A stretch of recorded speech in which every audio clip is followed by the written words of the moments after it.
This is Life Transformation Radio. Prepare to engage. Seatbelt activated. Download initiated. Your quantum journey of transformation begins in 3, 2, 1. Welcome to Life Transformation Radio. Hi, I'm Rob Actis, best-selling author of The Law of Action, voice actor, business mindset coach, the podcast whisperer, and Mr. Action himself. Life Transformation Radio is heard in over 90 countries. Thank you for joining us from all around the world. So whether it's your first time joining us or you've been listening to Life Transformation Radio for some time, I want to personally thank you. Here at Life Transformation Radio, we are committed to share more about real life, love, the power of positivity, romance, and of course, laughter. We care about helping others find their internal drive and purpose. We celebrate life's challenges and overcoming them. Please rate and review Life Transformation Radio on your favorite podcast platform. Also, personal invitation from me to you. Please join us on Facebook in the Life Transformation Radio community. On the show, my guests are amazing people who are forces for good in the world around them and live a life of transformation. My guest today, well, she does just that. Today, Patty Malcolm and I discuss the power of saying yes. Yes. Yes. Yes. So if you want to learn how to constantly manifest what you think, that there is a power behind saying yes, and understand that when there is a will, there is always a way, this is the show for you. Patty Malcolm and I I love it. You're fun. So I'm watching Patty and she's dancing and she threw me up. You threw me off. You threw me off. I'm sorry. Patty. No, it's so great. No, it's great. So I got to do your bio still. Come on now. You're fun. Okay, good.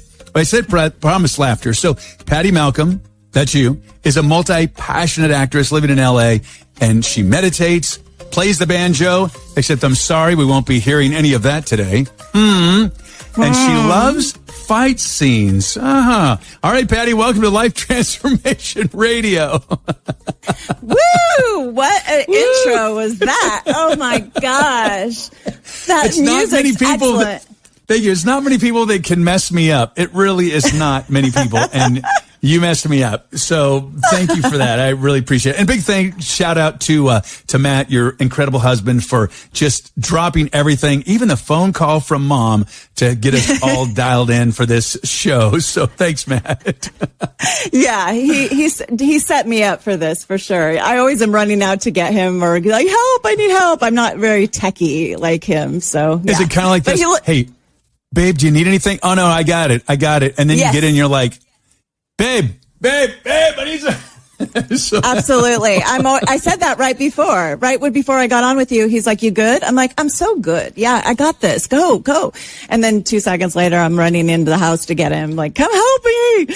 So I'm glad he was home. Well, absolutely. Well, that's taking action and that's transformation in your world, because, a lot of people, they're afraid of asking. And I'm going to ask. I'm like, do you have this? And do you have this? Because we want people to be able to hear that story in all of its glory from a clear microphone. And you made that happen. So thank you. I appreciate that. Yeah. Thank you. We learned from you how to get a nice clear audio. So there you go. We covered a lot of stuff. It was like a little class right there, a little mastermind of podcasting 101. It was super fun. I love it. Well, thank you for that. All right. So you're a multi-passionate actress.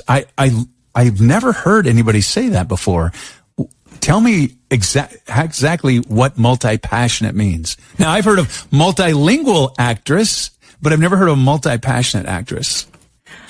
Well, I kind of coined the term for myself because I am multi-passionate. Acting is, it's an art form for me. It's a way for me to express myself, but I also express myself in so many other ways, whether it's playing the banjo or I'm a vegan chef as well, and I have a vegan website called Chick Food TV, and I just have so many things. I do a lot of animal rescue that I'm passionate about, and I go out in the world and try to help save dogs and cats. And just before I got on this, we were saving baby birds that fell out of a tree. Wow. Yeah, and so you know what? Speaking of birds, I have a dove we've had these crazy monsoons over the last 2 days. Like we're talking 70-mile-an-hour winds. And I looked in my balcony, up in the rafters, and there's this nest, and it's a dove, and the dove flew away this morning to go get some food, and there's little babies in there. It was so cool. Are they black? Are they, because we have some doves too that come back like 3 times a year, and they have the babies when they were born, they have all black feathers, and then they turn kind of a silvery white color when they get old this enough is to like, leave the nest. this is black with a little hint of gray. So they might be in the process. They might have been there. I just noticed them, but we've had some crazy weather, and I just like, I've always heard that when you have doves in your household and near your house, it's signs of spirit and angels. And so there's a bird nesting right in my little loft area that I have outside. And I'm like, that's so cool. And there's a couple birds on my house this morning. I'm like, things are looking up. Things are looking up. I know. You know what's so funny about that is my husband and I bought this house in December, 2020, which is such a crazy time. You would never say I'm going to buy or even think you're going to buy a house during that time. Oh, well, let me just stop you right there, and he'll listen to this. Right when the day, so was it March? It was March 13th. March 14th, my very good friend, my agent, he bought a Tesla. I'm like, the world's shutting down and you're out buying a Tesla. You're I'm right. like, and then you are in December and you're buying a house. Yeah, there's a lot of change, and it's just weird because the world had stopped, and it's like it just seemed abnormal to do stuff. Yeah, it just seemed kind of weird. We had no plans of buying a house during that time. Not at all. It just worked out that way that our landlord at our previous house, we were leasing the house, had passed away, not from COVID, but she was an older lady. And, the house went into a trust, and the nieces got the house, and they wanted $1 gazillion for a house that hasn't been remodeled since the 40s. So it kind of forced us into shopping, and we went out in the world and we found this house during COVID, which is so crazy. But to get back to the bird thing, since we've been living here, we've had it's a couple, a male and female, that keep coming back to nest, and they've had 3 sets of babies so far. And then That's today so cool. we're doing some work in the front of our house, and we're having some trees removed that were dead, and they found some baby birds in there. So right before I got on with you, I was with a syringe trying to feed them.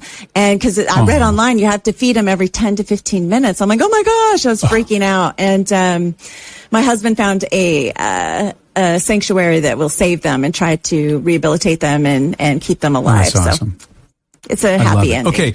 So you're in California. You're a multi-passionate actress coined by you.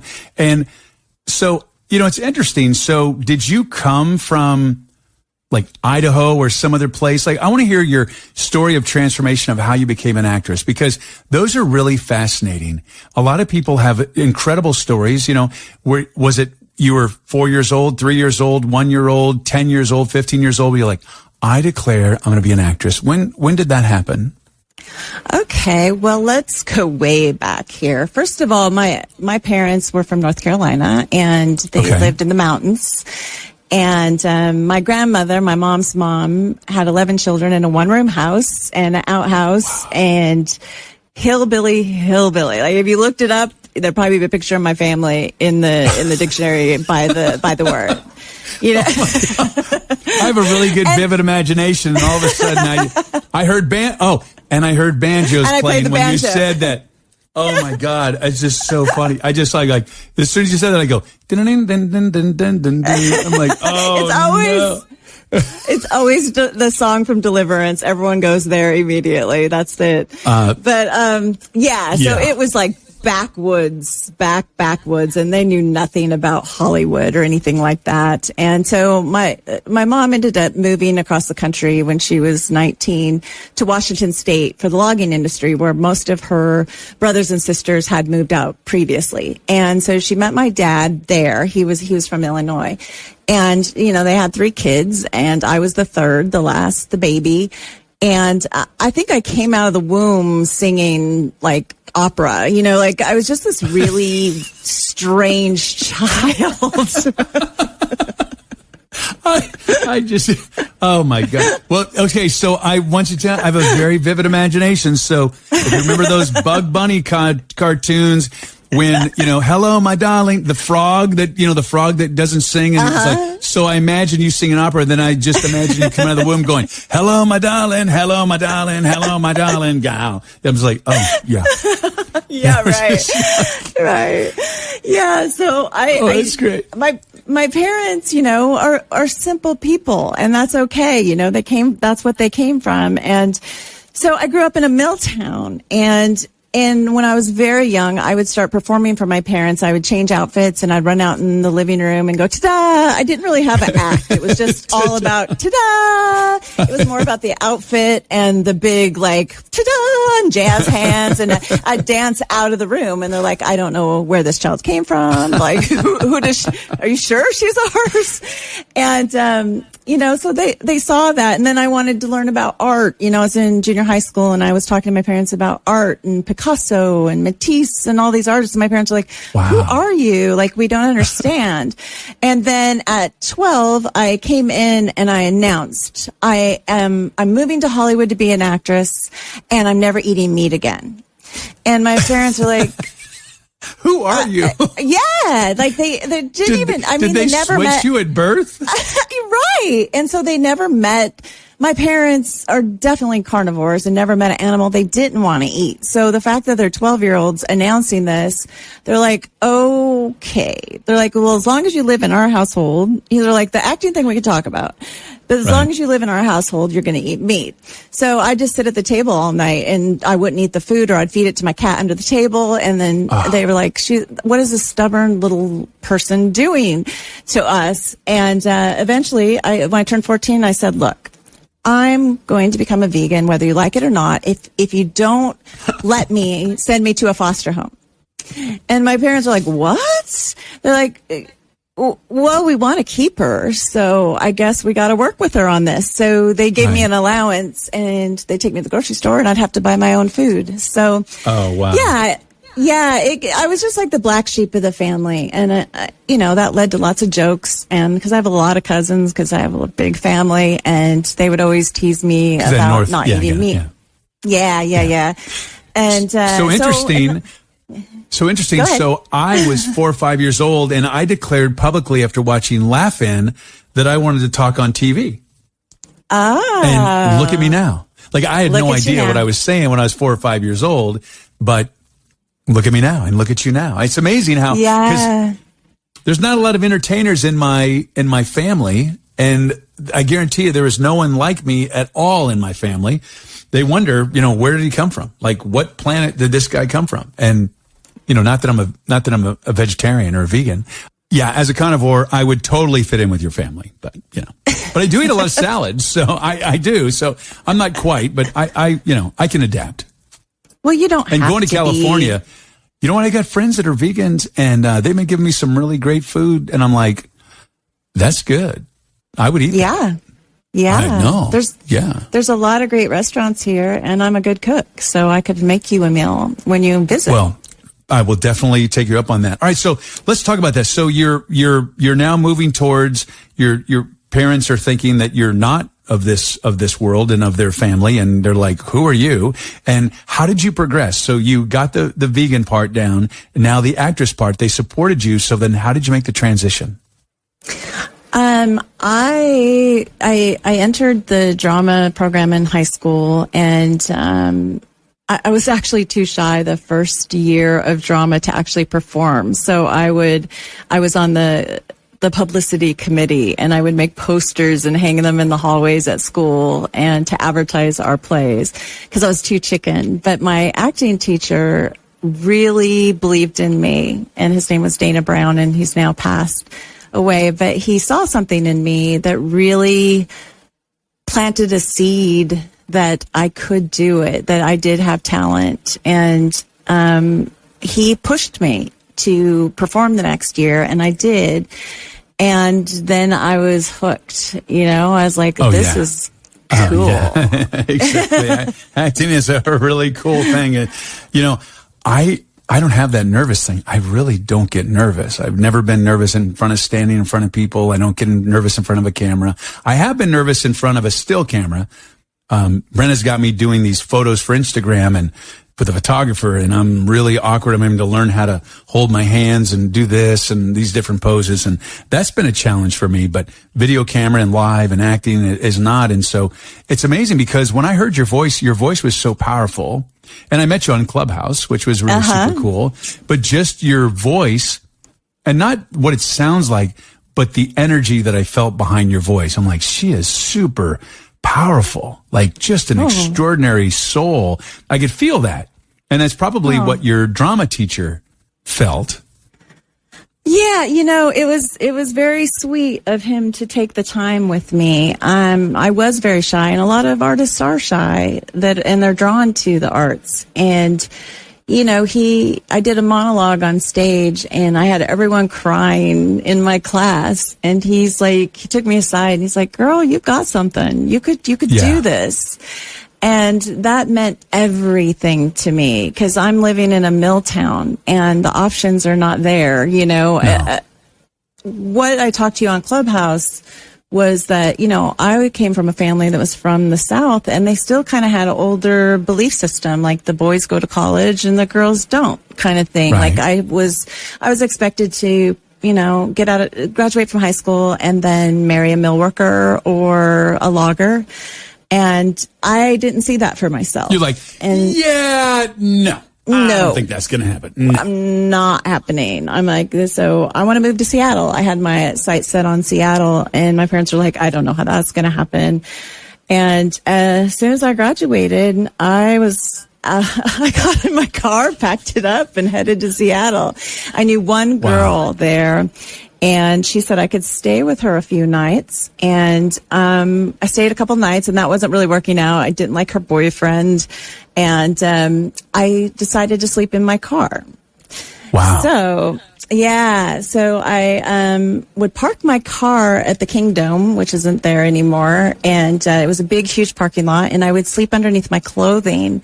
And I found a job. So that kept me busy during the day. And then I found a second job. And then I found a third job. So I had 3 jobs. I worked every single day of the week and saved up enough money to get a room in an apartment with a girl I met at the restaurant I was working at. And so, I was in my car for about a month, but I was determined that I was not going to go back to a mill town. I was going to break the chain, of what was expected of women in my family. And I was going to do something different. I was going to follow my dreams. And it was easy when you work 3 jobs because you only need to sleep. And so I would sleep in the car for a few hours. Right. And the restaurants that I worked at a restaurant, I worked at a clothing store, and I worked at a photography store and a photography studio. And they, I could go in really early, and I had keys to the photography studio. So I'd run in, I'd clean up in the bathroom there, or I would go and get coffee somewhere and I'd clean up really fast in their restroom, and nobody ever knew that I was. Right. I didn't even tell my parents because my parents were like, "You come home now." They would have been so angry at me. It sounds a lot of true grit that you had. I mean, like just true, like hardcore. And I wanted to jump in about the manifestation. So a lot of people, if they were forced, and I'll just say forced because your option was live with a girl that had a bad boyfriend, or tell your parents and then be shipped back to the mill town, or live in a car and follow your dream. So a lot of people would give up. And what you did was you didn't. How did you manifest things getting better? How did you keep this right? How did you not just say, "Oh my God, I'm a failure"? You wanted to get to LA eventually, right? Did you want it? Was that okay? Yes. So you're trying to get there and you're like, this is not as easy as I thought. And so how did you every day wake up and just move forward? Was it all mindset? Were you manifesting like things are going to get better, things are better tomorrow? How did you do that? I think it's a combination of manifesting because I had very vivid, I visualized a lot. I had very vivid pictures in my head and very dreams that I would play over and over and over in my head when I was laying in the car, under the clothes, scared someone might come tap on my window. I would just play these things over and over. I'm sure that's terrifying. That's what I'm saying. Yeah. It's amazing that you did what you did. I've had a few guests on the show that have lived in their car. There was one woman for like a year with her kids. And she said it was the most terrifying thing is to be the last one to go to sleep and worry about, will I be here tomorrow? Right. Unharmed. Yeah. Unharmed. Yeah, there's that. And I just thought if I was hidden well enough under my clothes that no one would know. I had a hatchback. And so the whole back was full of clothing and stuff. So I would just, the good news is I worked so many hours that I was so exhausted by the time I found a parking space that I felt pretty safe in. I would just pass out, so I would sleep hard and then I'd get up and do it again and save money and work towards this goal. And at that time I couldn't even go to acting school because I was working 3 jobs. So when I got enough money put away and then I got the apartment with this gal, I quit one of the jobs and I was able to put myself through a 2-year acting conservatory at night. And so I did that, and that got me into the theater and doing some small shows, and I started doing commercials. I got an agent. And she's like, "Oh, that's great. Let's get you out on audition and for a commercial." And I booked like the first 2 I went on. I love it. And I got, yeah. And that's the thing that I really want to emphasize. You got it. Like, that's so great. And there is always a way. And you didn't give up. You just manifested and had those affirmations and kept staying positive, which is really just an incredible thing to do. It's not easy in any way, shape, or form. When you hit, and I'm not saying you're at rock bottom, but you were in a very challenging spot in your life. And you could have just like, I'm going back home. I'm not going to do that. But you saw something bigger for your life. No, the option to go home was not an option. You know what I'm saying? Like, I knew at an early age that I was going to leave this mill town. That's and awesome. I was going to make something out of my life. And, even, it's a crapshoot with the acting stuff, but I was determined to do something bigger and not have regrets when I got to the end of the road. I never wanted to look back and say, what if, what if I had tried? And I know lots of people like that. I know lots of relatives like that, and maybe they had a little tiny bit of a dream and they were just too scared to do it. And I mean, life is short. You have to go after that thing. You have to. And I don't care how old you are. You have to go for it. You can't get to the end of the road and say, gosh, I wish I would have did it differently. That would be just to me, the biggest bummer ever is that. Well, and there was a big part of me too that just wanted to, my family, I just wanted to put our name on the map as well. Like, I wanted to, I wanted my dad's name to be out there. He's gone now. I really wanted to my dad was a mill worker, and there's nothing wrong with that, that he was happy with his job. But I was like, I used to tell him when I was a kid, Dad, one day you're going to see your last name. It's going to be up on like a marquee, or, you're going to see it in the credits on a television show. And that meant a lot to me for him. Like, I was almost trying to raise them up as well in some way. Yeah.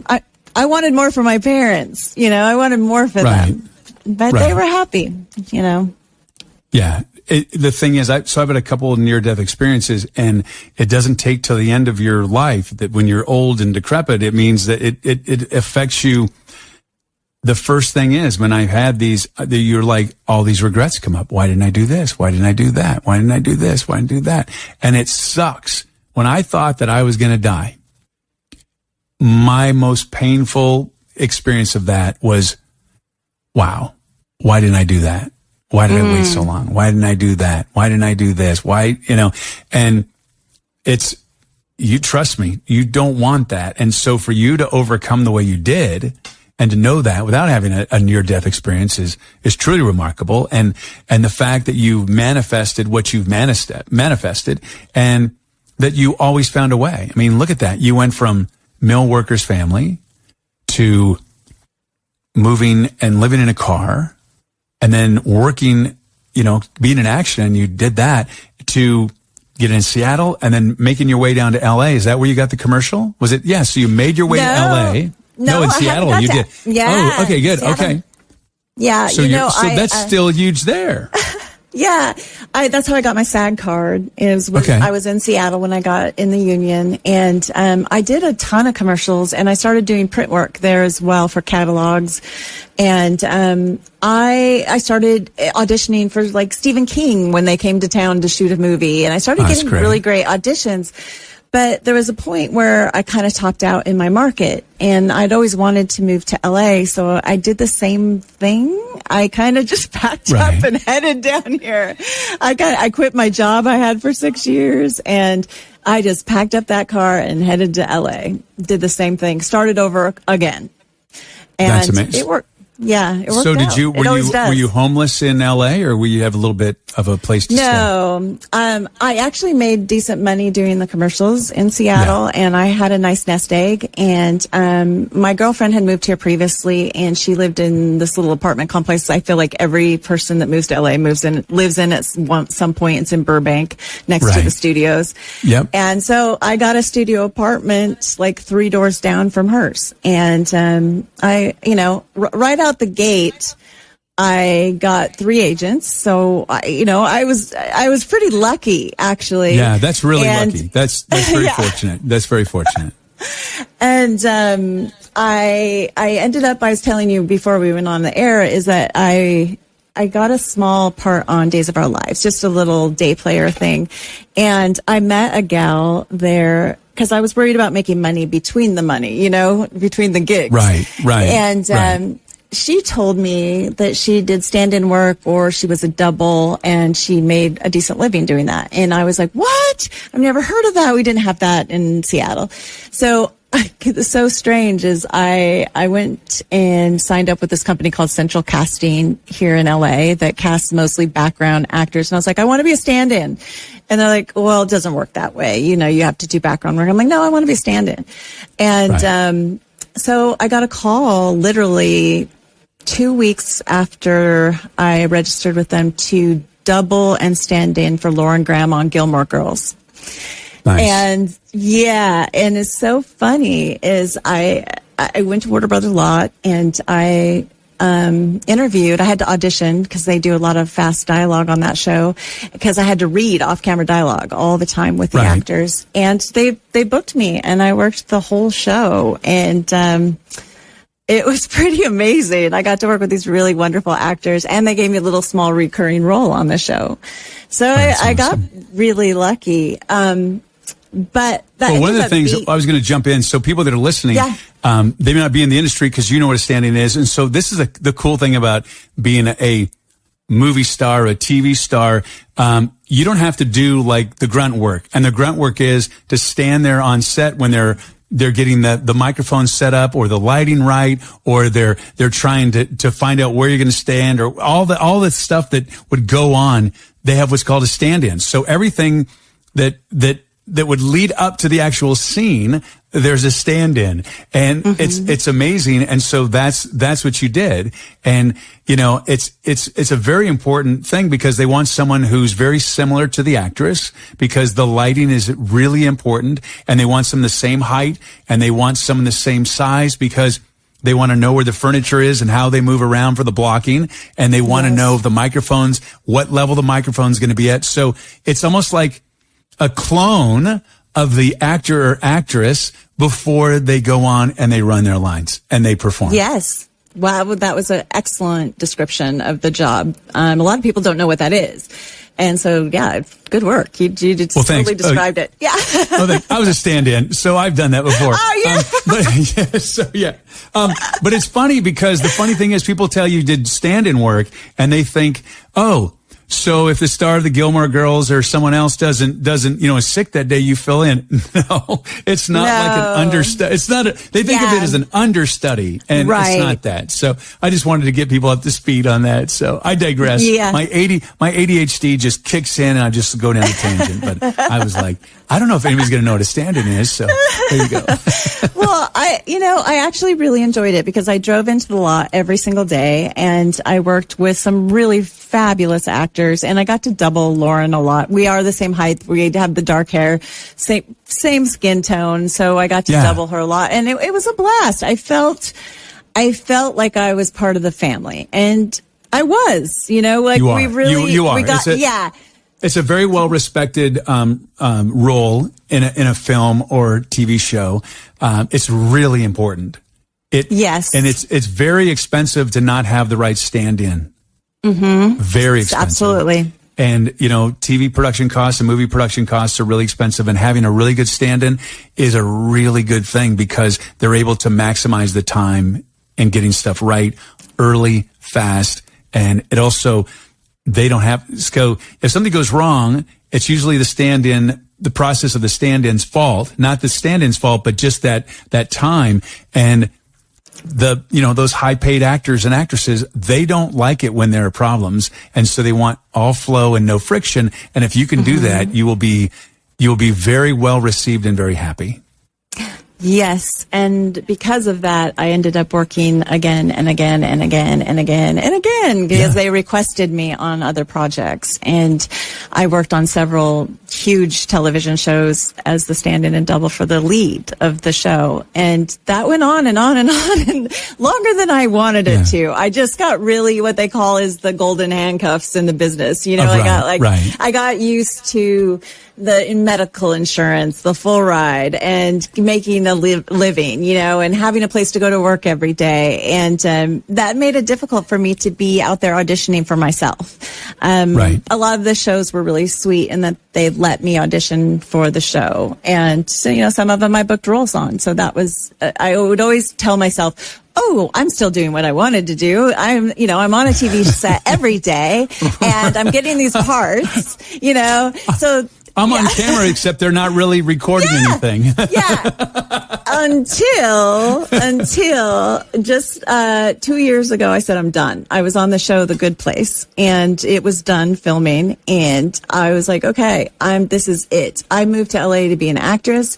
I am going to be 100% an actress. And then get this. So then I'm not happy about COVID happening in any way, shape, or form, but I think a lot of people, it gave them the time to really look at their lives. That was the upside of this, is that being home and not able to go anywhere or work or do anything made me really look at who I am, what my goals were, what my dreams were. And had COVID not happened, I'm sure I would have got requested for some feature for some actress I haven't worked for yet, that I would have went, oh, that sounds kind of fun. Maybe I'll just do that, But since COVID did happen, it forced me to get away from it for a while. And with that, now it seems so distant. Like, it seems like something I would never do. It seems like a past life to me. Like, that's so far away from me. And so I'm not accepting any of that work anymore. And I've been studying all of COVID and back in classes and just really working on myself. And now I'm like, let's go. It's time. And I've got my agents working for me and it's starting to get busy in LA. And now I'm ready. Yeah. And what's really fascinating about the pandemic is that a lot of the top people that they always picked, they've kind of have fallen to the wayside. And this new Hollywood that's emerging is they're like, well, you know what? We've done without them for so long. Let's bring in fresh new talent. And you're going to start seeing in movies and TV shows a lot of faces that you never have seen before. It has opened the door for people that never thought they would ever be in a feature film as a leading person on camera. And it's really wonderful. It's been interesting to see how the industry, what I was talking, I have a few friends in Hollywood, and my friend is a director, and what happened was a lot of these big top actors, they became not relevant. They just fell away. And their egos were the point that they couldn't really handle that, and then they didn't know what to do, and they just vanished themselves. And they just thought they thought the gravy train was going to run forever. I mean, I'm a SAG actor. When you get a booking, you get a really good spot and those checks come in. You get your 30, 40, 50, 60, 70, 80 checks in a packet. It's just like so crazy. You're like, well, and the one thing, so I know a lot of actors that do that. And, as a voice actor, and I always try to tell them, look, as soon as you get that job, you need to be working on something else, because a lot of actors don't realize, and voice actors as well as actors, that these jobs end. And they don't realize, like that's what happened to all the big stars. They never thought it would end, and it ended. And it's a fascinating thing is that you have to prepare for the future all the time, because when I get a job, I get fired as soon as I got it, and I have to audition for another job. And if you just bank on that this is your guaranteed for life, when it's over, I mean, it's all one thing. I mean, my big commercials, when they're there, it just stops. You know it stops because last week you got like 80 checks and you got enough to pay for a brand new car. And then this week you could barely go to In-N-Out Burger and buy lunch for you and a friend. You know what I mean? It's just, when it's over, when they stop running commercials, it stops. And just like a TV show, you're dead and it's over and it stops. So, well, I'm thrilled that you're having such success. Yeah, thank you. You know, I just had a meeting with a major studio, so that was super exciting. So things are happening for me now. And, you know, I'm really working in that space with my meditation and my manifesting. I've got my vision board up. I've got, you know, I'm looking at it every day and I'm meditating every day. And I just know it's already here. I keep telling myself it's already here. And all these things just keep coming to me. And I'm like, it's just a matter of time. It's just a matter of time. For me, I'm living as if it's already happened.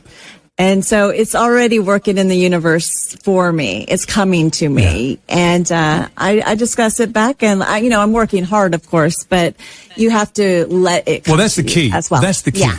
So as the author of the book, The Law of Action, it's the missing link, the missing chapter of the Law of Attraction. You do all the manifestation stuff. Yeah. And if you listen, as you've been talking, as I listen to you, you take lots of action. You move forward and you create a momentum in your life. So yes, you can meditate and you can have your vision boards. You can have all those positive things. But if you just sit on the couch and you don't take action and you just wait for someone to knock on your door to be on the Gilmore Girls, it ain't going to happen. No, it's not. And before I got on with you, I was rehearsing for rehearsal tonight for a scene I'm doing with another actor. And then another friend of mine, we're making our own work. You know, he's writing stuff and we're filming it. You know, you got to keep being active. You have to stay in action. Yeah, even if it's not creates a momentum in your life. Yeah.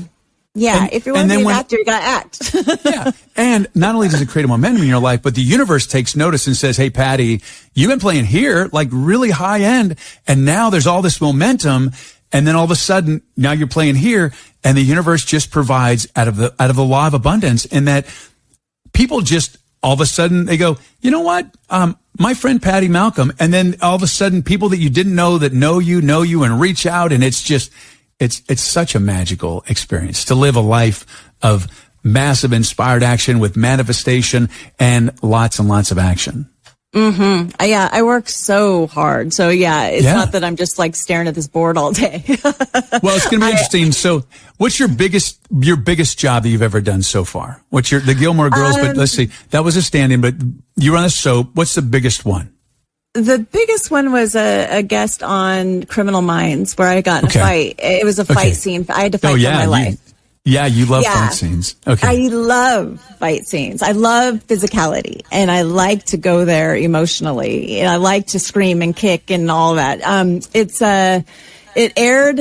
When did that air? That was like 2010, but it's in a million. I get good residuals off of it. Let's just say this. It's syndicated. So it's all over the world, and it's always running somewhere, but it's a great scene, a great fight scene. And we shot for almost 6 hours, the scene, and I was getting thrown around into the walls. I've had to fall downstairs, but they did have a stunt gal at the very top of the stair.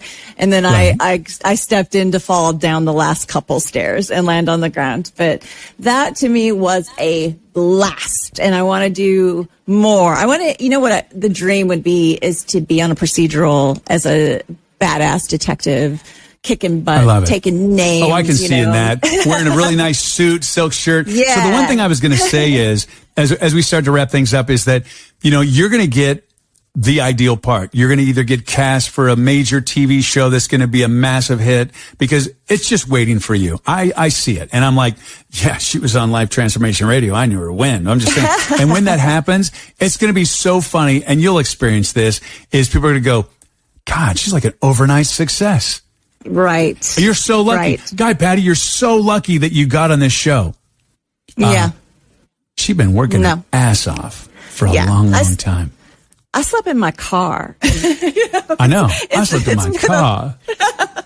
It's been a long road, and it's taken a lot of dedication, and it has not always been easy. But I've always kept my eye on the prize, and I've always worked towards it. Worked towards that dream. I just want to say thank you. Hey, if you want to reach out to Patty, you can check her out on Instagram at Patty Malcolm. And I want to say thank you for being here.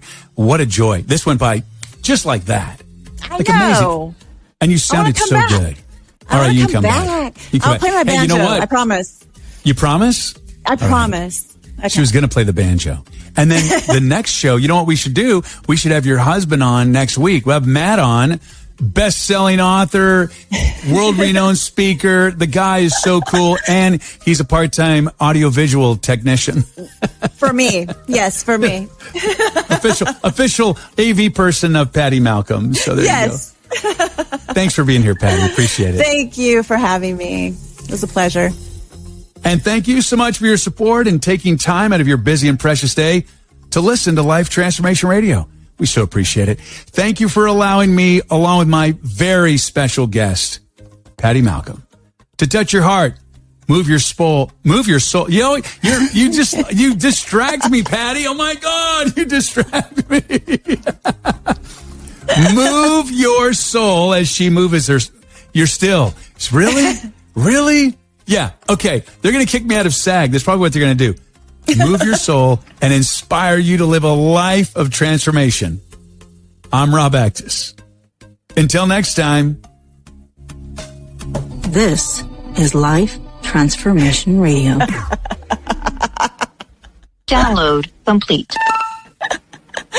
That was awesome.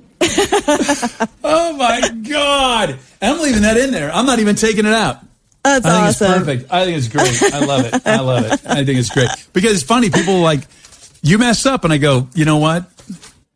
Yes, I do. Yes. We all do. Yeah, we all do. Yeah, it was fun. That was good. I think that was great. That was a fun show.